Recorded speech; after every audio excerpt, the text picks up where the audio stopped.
次要来介绍的是泰国曼谷、帕塔亚以及华欣的旅游景点，通常会比较建议选在11月到2月的时候去泰国玩。这个期间是泰国的凉季，天气比较没有那么热，也不会很常下雨。这次的行程分为18天，一共有80个景点。在曼谷郊区、帕塔亚以及华欣会比较建议包车或是搭乘 minivan 前往。市区大部分景点是可以搭乘 BTS 或是 MRT 抵达。各个景点的位置可以参考这2张图片。搭车都需要到柜台或是自动售票机买票。BTS 的话可以买兔子卡储值使用，但因为站名真的不太好记，又很容易搞混，所以用编号会比较好记。买票的时候也可以直接点选编号。接下来要开始介绍每天的行程啦，有兴趣就一起看下去吧。首先来看看第一天的行程，安排了泰国的特色百货、人妖秀以及夜市。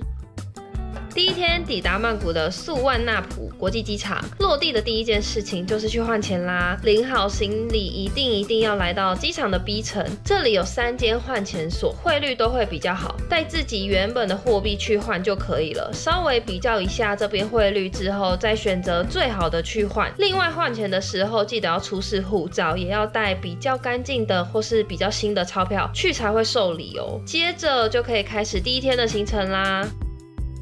第一站来到 Terminal 21百货，搭乘 BTS 到14站或是 MRT 的蓝线22号都可以抵达。这边总共有9层楼，整个百货以航空站为设计概念，上下手扶梯都会有写出境或是入境。每一层楼都有不同国家的主题，可以逛到各式各样品牌的同时，也像是在环游世界。就连厕所也有独特的设计。这边除了品牌很多、价格平价之外，也可以看看百货用心独特的设计哦。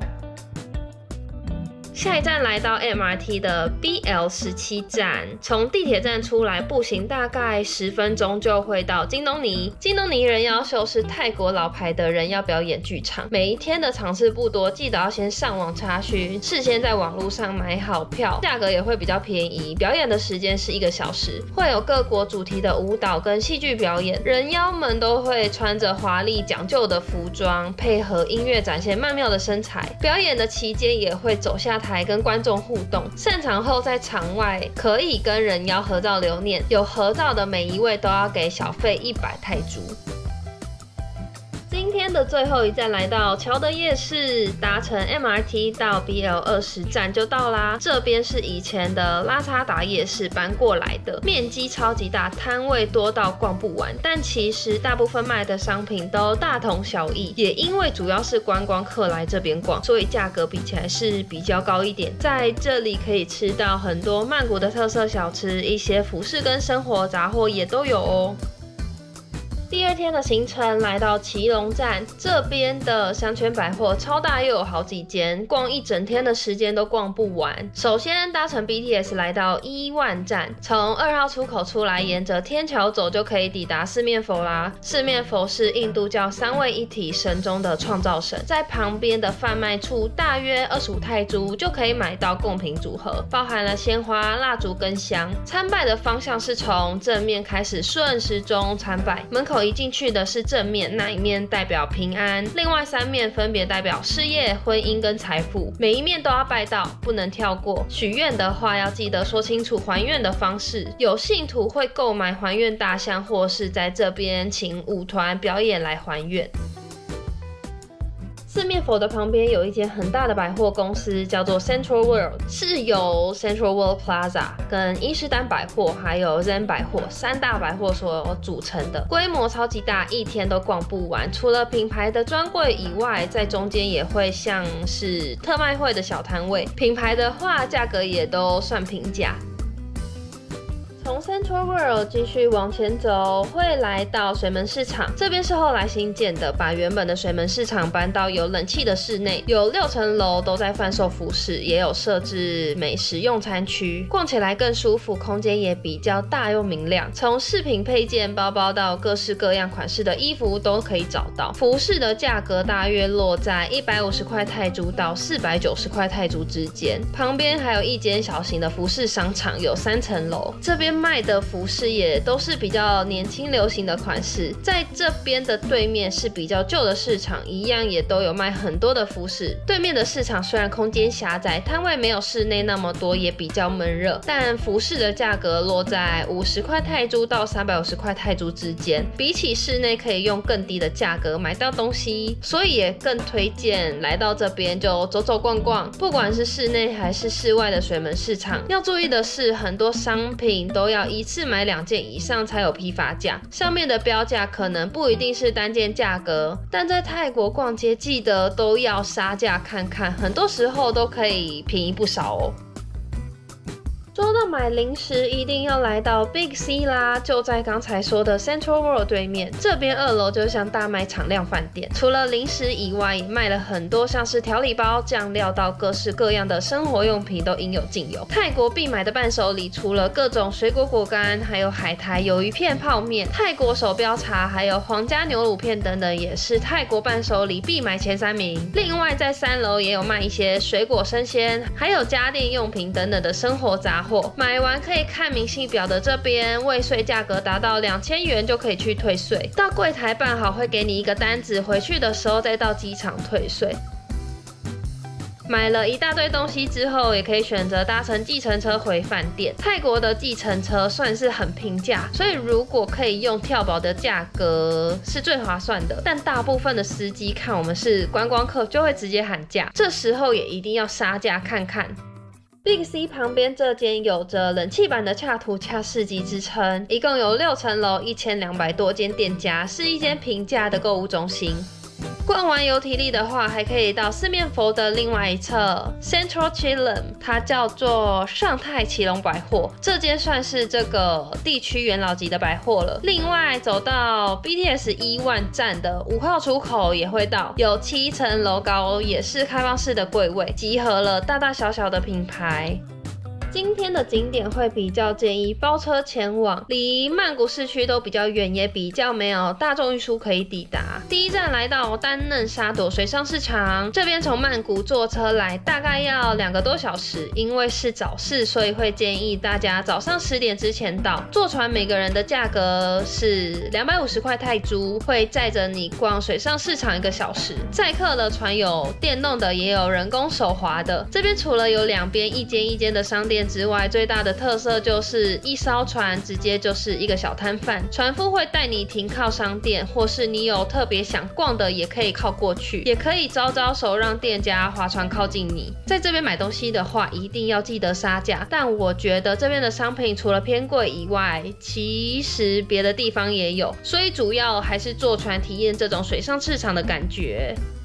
下一站来到大象园区，里面的环境还蛮干净的，在这边可以买芭蕉喂大象，也可以体验骑大象，一次大约是10分钟，以及骑蛋、骑沙滩车，还有射箭活动等等，每样活动都有不同的价格。美宫铁道市场是在曼谷郊区的一个小市场，以有火车穿越市场的奇观而闻名。这里一天只有4个班次，来回会有8次火车经过。火车没来的时候，它就是一个传统市场，有卖一些水果、生鲜或是生活杂货等等。这个市场也算是一个早市，如果想逛的话，记得要早一点来。每次只要火车快来了，两边的摊贩就会收起比较突出去的遮雨棚，还有把摊位收进去，等待火车通过再打开。如果想要亲眼看到火车穿越市场的景观，一定要算好抵达时间，错过的话就要等下一班火车，就要等很久啦。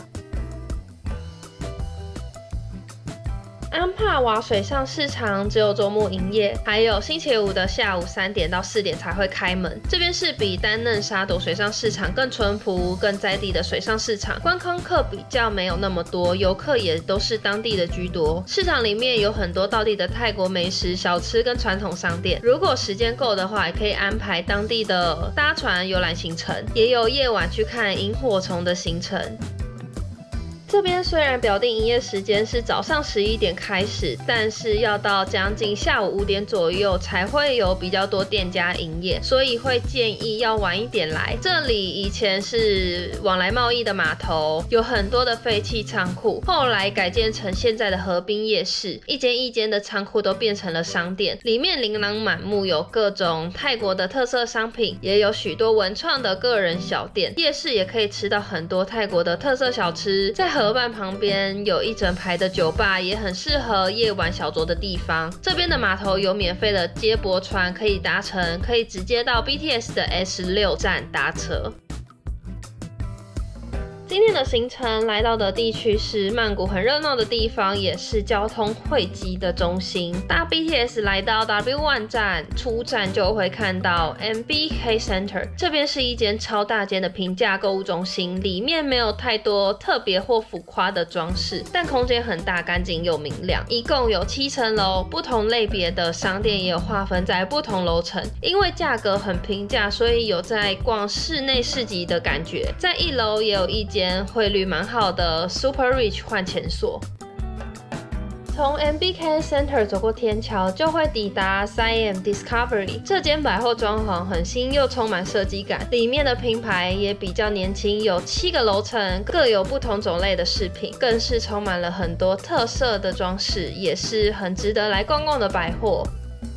另外2间新罗广场跟新罗中心也都是充满很多品牌，逛都逛不完的百货公司。新罗百丽宫的面积也是非常大，除了是购物中心之外，也设有新罗海洋世界，都是很适合亲子同乐的地方。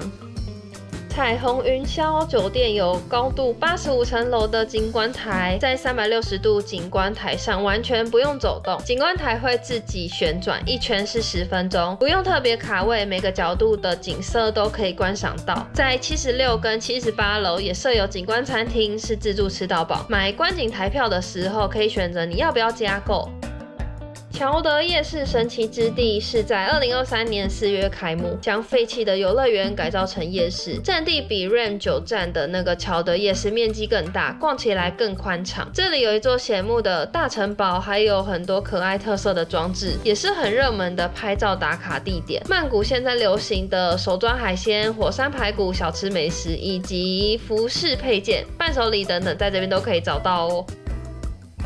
来到第5天了，今天的行程要来到泰国最大的市集，晚上安排乘坐特色的嘟嘟车，深入泰国当地的文化。恰图恰周末市集是泰国最有名最大的市集了，这边范围真的超级大，里面的商店没有什么太明显的分区，所以从中间随意开始逛都可以。里面的走道很小，人潮又很多，很拥挤，要注意好自己的随身物品，遇到喜欢的商品记得都要杀价看看。里面有服饰配件、生活小物、伴手礼等等，在泰国路上能看到的商品，在市集几乎都有，也有一区都在贩售小吃美食，洗手间也设立蛮多的，但是都要付费5泰铢。这边真的超级好逛，价格也都是很便宜、很好入手的价格。Mix 恰图恰将一些市集搬到室内啦，有别于恰图恰市集窄小又闷热，这边空间更大又有冷气，逛起来更舒服。里面还贩售了超多公仔模型类的商品，楼上也设立了美食用餐区，除了有餐厅之外，也有很多像是夜市的小摊贩在卖一些小吃。另外要注意的是，在这边以及很多泰国百货的美食区，结账都需要先到柜台购买储值现金卡，用现金卡付款，最后有剩的钱可以再到柜台退还。在旁边的恰图恰市集逛累了，来到这边休息吹冷气也不错。一样在恰图恰市集旁边还有一座室内的购物商城，这里有贩售各式各样的生活必需品。这里的东西比较不像是观光客导向的纪念品，而是像泰国当地人生活所需的手工艺品、家饰啊、服饰或是电子产品。商品种类不像恰图恰周末市集的那么丰富，而具有高设计感。晚上安排了嘟嘟车最佳美食夜游，这边是先上网购买了 tour 行程，2个人就可以成团，会安排导游带领我们走几个当地的特色景点。第一站会先前往曼谷唐人街，是东南亚最大的中国城，会走走热闹的耀华丽路，品尝这边最有名的果汁猪肉汤，还有一些路边的特色小吃。下一站会到泰国最大的鲜花市场走走，这边卖的有供佛用的花篮或是花材用品，也有鲜花。接着会去看看金山寺、民主纪念碑等等，听导游讲这边的故事。赶在夜晚的大皇宫熄灯之前，到那边拍照留念。最后一站会到 Amrosa Bar， 登上顶楼，对面就是超美的郑王庙夜景，看着美景小酌一杯就结束今天的行程啦。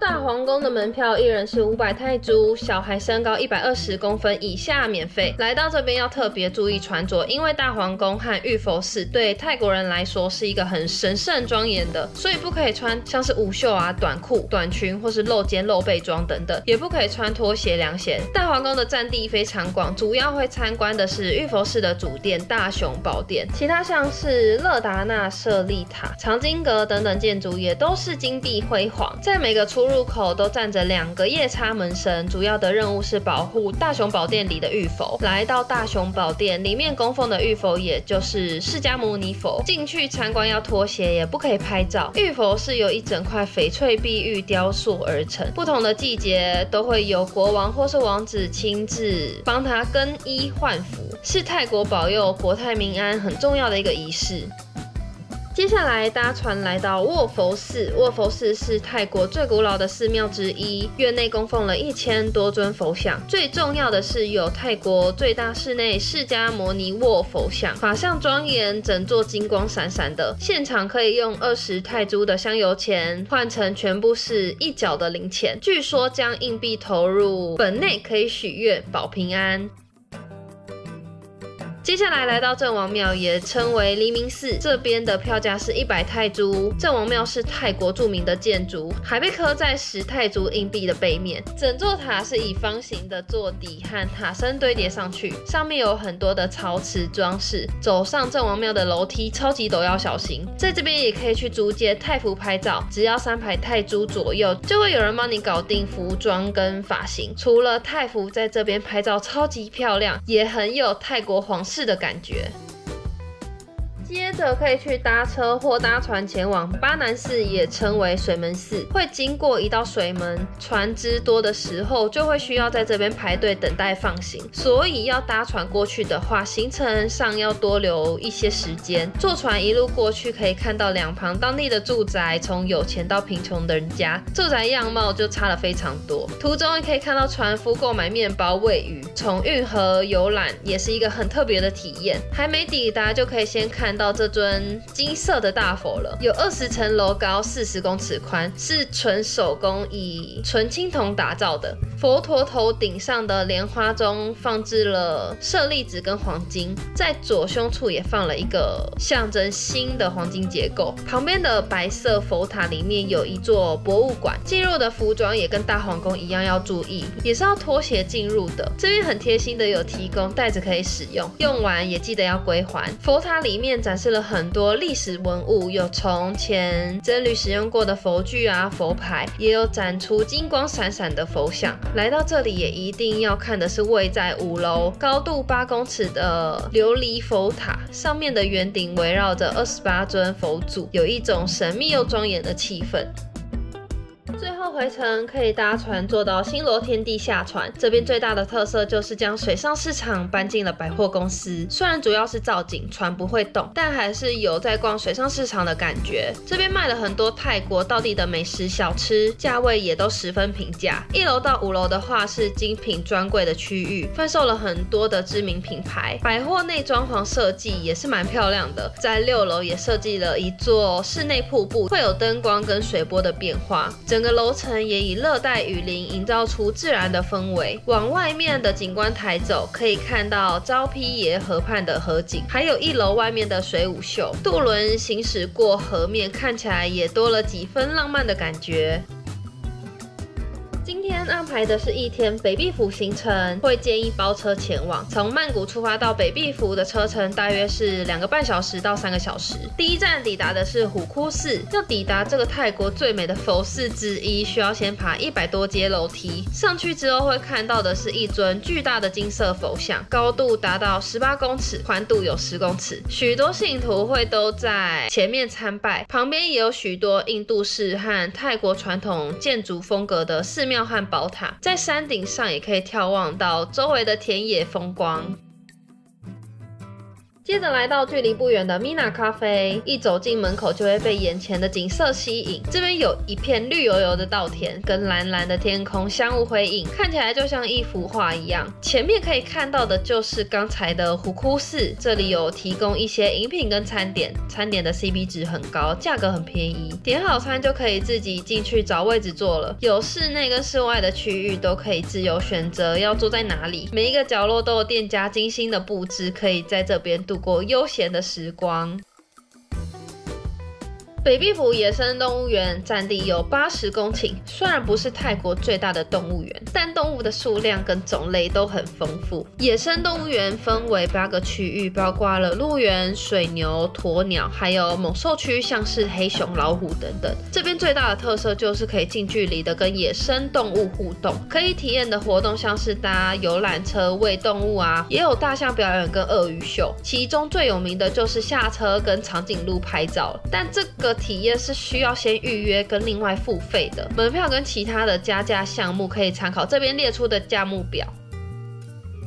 接着来到茉莉之城，门票是1个人250泰铢，会有一张门口咖啡厅的20泰铢抵用券。这边在2016年底的时候开幕，是一座仿拉玛武士的复古城市，里面人人都穿上了泰服。虽然是人造的城市，但整个就好像来到了另外一个时空。进去之前要先换古币，才能在里面消费。没有花完出来的时候，你可以换回泰铢。门口也会询问你要不要加购泰服。这边的泰服是很朴素的那种，一进去会先穿越一座小桥，两侧是一些小商店，继续往前走到里面有卖很多泰国小吃，也有冬阴功面啊，像炒饭等等。这里也把唐人街的耀华丽路搬进来了，布置了满满的中国风情。这边可以安排停留1到2个小时，走走逛逛。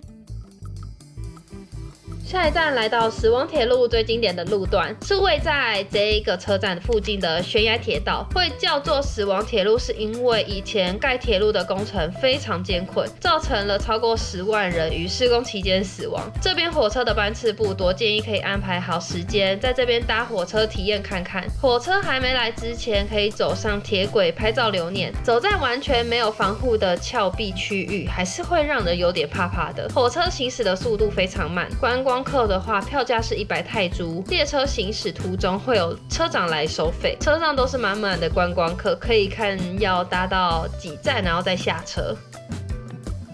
贵河大桥也是死亡铁路的一段，大桥的一边地势较为平缓，但一过河边是险峻的群峰，有的路段甚至就开凿在悬崖绝壁之上。这边也因为1957年的好莱坞电影《贵河大桥》而有名起来。时间算好的话，也可以在这边看到火车行驶而过。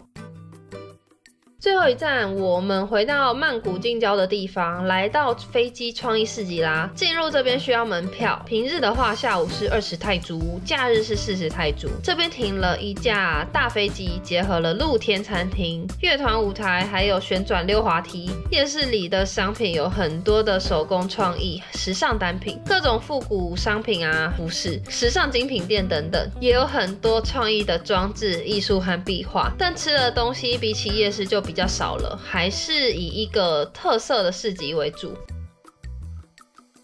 今天安排到水世界乐园以及观光塔还有夜市的行程。新罗水世界是泰国最大的游乐园，分为5大园区，有30多项丰富的陆上设施，也有人造池、滑水道跟戏水池等等。里面的水上乐园也是亚洲最大的，有高达7层楼的彩虹滑水道，还有3层楼高的螺旋滑水道，非常刺激又好玩。旁边也有人造波浪池跟沙滩，可以坐着放松身心。陆上乐园也有像是云霄飞车、大怒神等等的刺激设施。曼曼谷王权景观台是曼谷最高的酒吧，最知名的就是它的玻璃天空步道，可以从314公尺直看地面，是曼谷看夜景最美的地方。从 BTS 站 S3 站的3号出口出来，跟着指标走就会到了。室内景观台在74楼，四边可以欣赏到昭披耶河、星罗天地等等的曼谷地标。上到78楼就是高空酒吧以及玻璃天空步道。酒吧它没有低消的限制，可以来这边体验一下曼谷的夜景。曼谷的考山路号称背包客的天堂，这边会爆红是因为海滩的 Beach 这部以泰国为背景的电影中，主角里奥纳多·迪考皮欧就住在考山路的背包客栈中，也因此吸引了非常多欧美背包客前来。这边可以找到很多泰式美食按摩店，还有各种卖行程的旅行社等等，也有很多的 pub 跟 club。在这边白天就已经很热闹的地方，但晚上也会有很多的酒吧跟夜店营业。如果想要体验一下泰国的夜生活，就可以选择晚上再来。今天的行程也是建议包车前往哦，安排是到曼谷的古都大城府，参观一些大城的历史遗迹，跟品尝当地的美食。第一站会先来到邦巴因夏宫，入门票是100泰铢，服装的规定也跟大皇宫一样，需要注意。这里有泰国皇室最美行宫的美誉，最早建于17世纪，是太皇的夏日行宫，建筑融合了泰式、维多利亚式、哥德式，甚至还有中国式等等的风格，多元文化的建筑也是最大的特色。三宝宫是有泰国最大的金属柱佛，有19公尺高，这边香火鼎盛，信众大多是泰国的华人。每年10月中旬都会举办礼佛盛会，庙的建筑结合了中式跟泰式的风格，也可以看到中式的庙宇。大城虾市场是当地人会前来购买海鲜渔获的地方，观光客也比较少。这里原名是中央农贸市场，但因为主要是在卖大头虾，所以又叫做大城虾市场。里面除了有海鲜、生鲜可以待客料理，也有海鲜餐厅，价格也都非常实惠。接着来到的是大城遗址公园，这边有至今600多年的历史，也被列为世界遗产。里面的建筑自然充满佛教风格，有很多造型古怪的石塔，遗迹历史深厚，规模庞大，还拥有了吴哥窟第2的美称。如果你很喜欢历史、建筑跟宗教，一定不要错过这个地方。公园内的特色之一就是这个最大的露天卧佛，长度有28公尺，高有5公尺。如果在特殊节庆或是日子，当地人还会为它披上黄纱。除了卧佛以外，公园内最特别的就是这个马哈泰寺的树中佛。这个树中佛是因为当时缅甸军澜的时候破坏了许多的寺庙跟佛像，为了展示军威，也会特地将佛头带走。其中一个没带走的佛头滚到了树附近，被树根包围，久了变成现在这个样子。当地人继续膜拜，也成了观光的景点之一。最后一站来到大城夜市，这边面积不大，大约是300公尺长的一条街，摊贩以美食小吃居多，有泰式炸鸡、串烧、水果还有饮料等等，可以吃到很多泰国的传统美食小吃，价格也都很平价。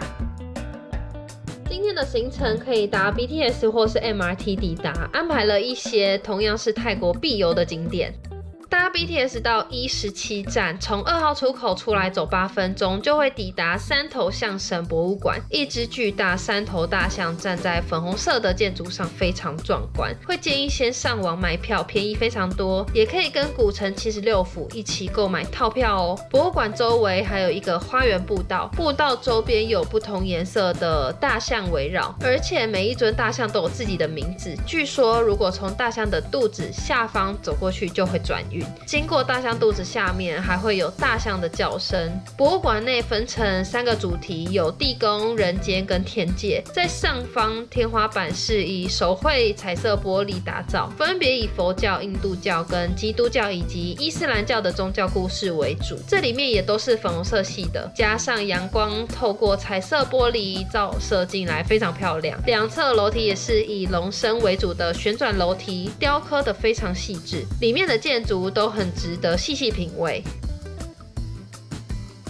接着搭 BTS 到123站走3号出口，再转搭36号双条车，会来到新罗古城76府。这里是将泰国76府著名的历史建筑遗迹与文化特色依照真实比例缩小，占地200英亩，打造成一个户外历史博物馆。因为这里的面积超大，所以可以在售票处租借脚踏车、高尔夫球车当代步工具，或是搭乘游园电车。里面共有100多个大大小小的建筑景点。换取门票的时候啊，你可以跟服务人员请他帮你把几个建议前往的点圈起来，可以参考，或是依照自己的喜好前往。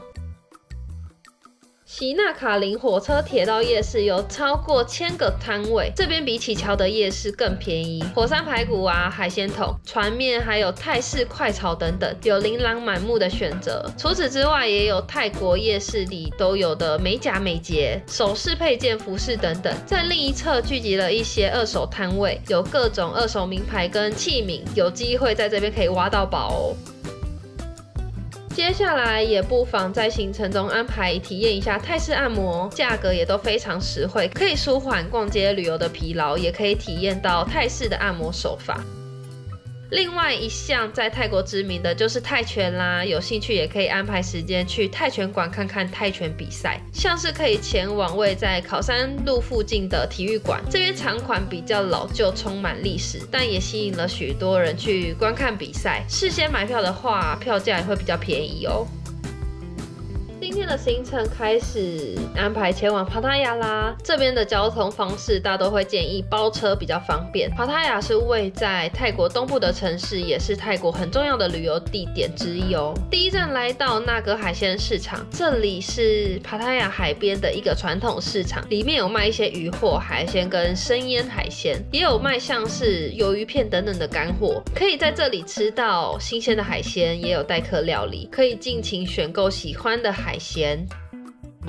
下一站来到真理圣殿，这里的门票是500泰铢，先上网购票会比较便宜。然后这边每30分钟会有不同语言的景点解说团，来到这里是不能穿短裤或是太暴露的衣服。验票处可以免费租借围巾使用。这里是一座世界最大的木雕佛寺，但它其实不是一座真正的佛寺，没有什么可以参拜的地方。已经经历了30多年的施工，但还没有真正完工。可以看到这边还是有工人在敲打跟雕刻木头。创作理念是想要把世间所有的道理形象化，里面呈现了宗教故事、哲学思想，还有神话传说等等，阐述了很多包括天堂、地狱、月亮以及太阳等等的宇宙人文故事。如果想要很深入的了解这座真理寺里面雕刻的故事的话，那就一定要安排好时间参加专业的解说。帕塔亚的 Tiffany 人妖秀是东南亚规模最大的歌舞秀，它最有名的就是盛大又华丽的舞台，也因为在1974年就有3位人妖演员模仿了百老汇歌舞剧，模仿的太像而声名大噪。一天有3场表演，表演的时间以票上的为主，一场大概是75分钟，表演结束也可以跟人妖合照留念，大约给就是40到100块的泰铢小费。帕塔亚步行街到了晚上就是帕塔亚的红灯区，所以晚上到这边的话要注意安全。这里的情色产业很发达，晚上除了会有一整条的酒吧营业之外，也会有脱衣舞酒吧啊，或是人妖秀，还有各种舞台剧等等都有。沿着步行街前面的路继续往前走，会来到帕塔亚夜市，这里有卖很多的泰国美食小吃，另外也有贩售服饰啊、生活杂货跟各式各样的泰国伴手礼。今天的行程安排的有老虎园、水上市场以及海豚馆跟飞机夜市。帕塔亚的老虎园号称是亚洲最大的老虎园，里面饲养了很多品种跟大小的老虎，让游客参观，可以看到猛虎捕食秀，也可以跟温驯的小老虎还是大老虎零距离的接触。接着来到四方水上市场，这里是因为罗网来自四面八方各种特色店家而得名的。这座水上市场不同于前面介绍的水上市场，是为了观光打造的商业化水上市场。首先进去就要收门票200泰铢，但这里面整理的比较干净整齐，逛起来也会比较舒适。主要是以逛陆地上的商店为主，想要搭船的话就要另外购票。整体比较没有传统市场的感觉。里面的商店贩售的价格也会比较高一些。优点的话就是环境比较干净，也比较适合拍照取景。最后一站来到帕塔亚飞机夜市，这里把一架退役的飞机开进夜市，周围就围绕着不同的摊贩。这里的面积不大，晚上如果想要吃个泰式小吃，就可以来这边逛逛。今天安排了一整天的水上乐园行程，这边推荐了2间，都是帕塔亚知名的水上乐园，可以依照自己的喜好，然后选一间去。第一间帕塔亚哥伦比亚水上乐园是世界上第一个哥伦比亚电影业电影主题乐园，在2022年的10月开幕，离帕塔亚的市区很近，有8大水上乐园区，分别是尖叫旅社、野蛮游戏、表情符号电影、冲浪季节、魔鬼克星、石破天绝地战警，还有诗乐园，也有机会跟这些电影内的角色一起玩水拍照。另外也有现场表演、餐厅、特色商店，还有主题公园、音乐活动和电影放映等等的设施。第二个推荐的是罗摩衍那水上乐园，是全球10大水上乐园之一，占地面积就超大，相当于400个网球场。建筑设计以罗摩衍那故事为概念，分为了14个风格回忆的区域，有50多种的水上滑梯以及各种娱乐活动设施，可以体验到各种充满刺激的水上设施，也有设置儿童区，一家大小都可以来到这边同乐。第14天，今天的行程安排了几个帕塔亚的乐园，以及美术馆，还有鳄鱼农场。帕塔亚星罗传奇乐园是2019年开幕的泰国文化主题乐园，不只是一个游乐园而已，也再现了星罗各个时期的故事，融合了传统泰式文化的特色，充满了泰国传统建筑，也可以体验泰服。除了乐园设施以外，还有各种丰富的活动，像是星罗陆上市集、水上市场跟民俗表演等等。帕塔亚东巴乐园是世界10大花园之一，里面可以看到泰国传统舞蹈表演、恐龙谷、大象秀等等。原本只是一座私人花园，但因为受到皇室的赏识而拓展成超过600英亩的面积，有各式各样的绿植跟仙人掌打造而成的花园，还有兰花园、陶瓷园、巨石阵等等。园区内也有观光巴士，会在定点让旅客上下车。接下来介绍的是帕塔亚冰雪奇缘乐园，这边现场购票的话，门票会是600泰铢，上网购买的话会比较便宜。一开始会先看到的是白色沙雕艺术区，走进去换上防寒衣的话，就会来到零下15度的冰雕世界。里面的空间不大，有溜滑梯，还有嘟嘟车等等的泰国元素。在这边的停留时间总共大约1个小时。帕塔亚 3D 立体美术馆是泰国的第一间 3D 博物馆，馆内有100多件艺术作品。3D 的绘画作品可以像是进入了作品里，跟画作一起互动。最后一站来到帕塔亚的鳄鱼农场，这里可以体验鳄鱼养殖场以及观赏鳄鱼表演。今天跳岛到帕塔亚的小珊瑚岛，会建议购买像是 KKday 的行程套票，体验各式各样的水上设施更方便。从帕塔亚搭快艇的话，只要20分钟左右就可以抵达格兰岛。在这边可以享受传统的水上活动，像是飞行伞、海底漫步或水上摩托车跟浮潜。你也可以搭乘像是香蕉船穿过海浪。岛上也有一间很美的美景餐厅。格兰岛保留了尚未开发的自然风貌，可以在一片没有污染的海滩好好放松娱乐。后面3天安排了到华欣的行程。华欣是一个泰国的度假胜地，也是一个很值得一游的地方。爱与希望之宫被评为是泰国最美的海滨皇宫，以前也是泰国皇室的度假胜地。进来这边也是需要注意一下服饰的穿着，也有围巾可以租借。跟一般的皇宫不同，里面的建筑充满度假的氛围，但目前这边是暂停开放的状态，要出发之前也要再确认是否有开放哦。这一间 Coty Restaurant 是华欣很高人气的热炒店，开业已经超过60年，也是成为很多华人到华欣必吃的美食。它就开在大马路旁边，有超级多的菜色可以选择，可以吃到最道地的泰式料理。华欣火车站被誉为泰国最美的火车站，有超过100年的历史。整座的车站是用柚木打造，漆上了红白色的油漆。里面最有特色的是皇宫专用的候车室，充满了泰式风情。现在也是游客拍照的打卡景点。这边的火车站的火车还是有在行驶的，但班次很少，也很容易误点，所以游客通常不会在这边搭车前往任何一个景点。到华欣海滩玩水跟晒日光浴是再适合不过的度假选择了。可以从华欣火车站一路走过来，这边的沙滩细白，也可以看到干净壮阔的海景。晚上就安排到华欣夜市啦，它是一个传统型的夜市，面积不太大，但聚集了很多华欣的小吃跟杂货摊贩，像是鸡肉串、香蕉煎饼跟泰式炸鸡都是推荐吃的，也有卖一些纪念品。今天的行程会来到华欣的七岩，距离市区比较远，晚上再回到市区品尝知名的美食。烤龙穴是一个很深的地底山洞，规模很大。它从入口一进去的话，可以看到经年累月而成的钟乳石。然后继续往里面走的话，可以看到这边的特色，就是自然形成直达天际的一个天然洞口。这里面也供奉了许多拉玛武士，献给拉玛一世到4世的佛像。在山洞里面可以体会到大自然的鬼斧神工的奥妙。下一站来到考望宫历史公园，这边整个走完需要花2个小时左右的时间。你可以从停车场搭缆车上去，然后门票加缆车的话，总共是230块泰铢。考望宫是泰王拉玛4世建造的行宫，也被称为山中之城。里面有许多大大小小的宫殿和佛寺，也都是很漂亮，值得参观的。这个潘武里森林公园可以安排在行程中去走走晃晃，放松身心，享受大自然的美景。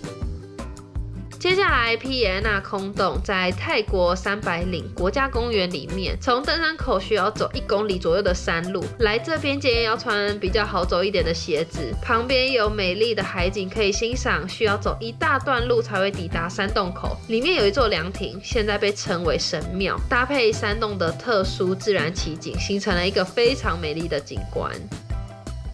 下一站来到华欣小威尼斯，门票的话是100泰铢。如果你想要体验游船或是其他活动的话，是299泰铢。这边非常适合走走拍照，像是一个缩小版的威尼斯，也有小火车跟更多拉船可以搭乘。华欣炸鸡位在华欣火车站附近，店内是一个复古怀旧的装潢，也有很多满满的泰式风情小物。这一间炸鸡很平价，但口味跟口感也不输给大餐厅。它的炸鸡吃起来非常酥脆，如果冷掉的话，其实也不会觉得很油腻。下一个正盛食堂也是华欣很有名的餐厅之一，它最有名的就是小陶锅跟沙爹鸡肉串，尤其小陶锅是店里的招牌。它是一个用复古的陶锅来煮的火锅，里面有猪肉、海鲜跟综合可以选择，也会附有青菜盘。店里食物的价格也都很实惠，是连当地人都愿意来排队的美食之一。来到最后一天了，最后一天的行程来到水上乐园，还有周末才有营业的夜市。这个 Vana Nava 丛林水上乐园有分成2个区域，分别是水上丛林区跟冒险挑战区。整个乐园也很大，有很大很长的滑水道跟人造瀑布，也有设置儿童区，大小孩都可以在这边玩得很尽兴。晚上安排到阐明文创市集，这边是只有在星期5、6日才有营业的，聚集了非常多的艺术家跟独创的文创商品，也有很多充满设计感的居家用品，大部分的商品都是手绘的，独一无二，充满创造性，但相对的价格就会比较高一点点，也有不少艺术家在现场创作。除了文创商品，这边也规划了美食区，环境很干净，也有卖一些泰国夜市常见的美食小吃。今天总结了80个位在曼谷、帕塔亚以及华欣的景点，这些行程都可以依照自己的体力或是时间安排做删减，之后也会有影片详细介绍一些景点。今天的影片就到这边啦。